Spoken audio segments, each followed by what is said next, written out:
सम्राट अशोक एक महान राजा थे। उन्होंने प्राचीन भारत में एक विशाल साम्राज्य पर राज किया। अशोक मौर्य वंश में पैदा हुए थे।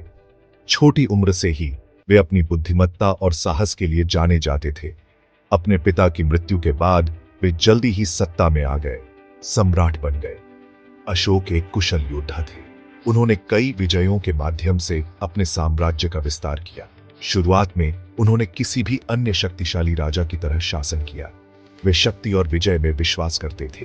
वे भारत के सबसे शक्तिशाली शासक बनना चाहते थे। अशोक का शुरुआती शासनकाल महत्वाकांक्षा से भरा था। वे अपने साम्राज्य का विस्तार करने के लिए दृढ़ थे। वे युद्ध में निडर थे। हालांकि कलिंग युद्ध के बाद सब कुछ बदल गया।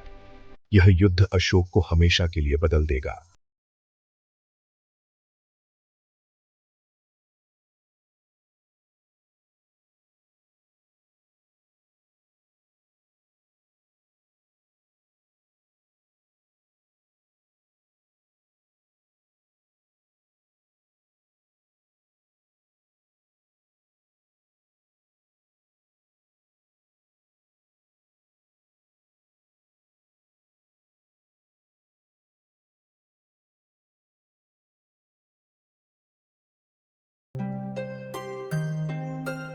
कलिंग युद्ध के बाद अशोक ने बौद्ध धर्म अपना लिया।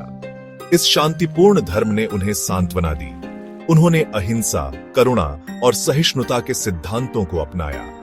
उन्होंने अपने साम्राज्य पर दया और धार्मिकता से शासन करने का फैसला किया। अशोक बुद्ध की शिक्षाओं के एक समर्पित अनुयायी बन गए। उन्होंने हिंसा का त्याग किया और शांति को अपनाया। वे धर्म के साथ शासन करने में विश्वास करते थे, जो जीवन का एक न्यायसंगत और नैतिक तरीका है। अशोक इन मूल्यों को अपने पूरे साम्राज्य में फैलाना चाहते थे। अशोक ने अपना जीवन शांति और धर्म के प्रसार के लिए समर्पित कर दिया। उन्होंने अपने लोगों के लिए अस्पताल, सड़कें और कुएं बनवाए। उन्होंने पूरे भारत और उसके बाहर बौद्ध भिक्षुओं को भेजा। वे शांति और करुणा का संदेश साझा करना चाहते थे।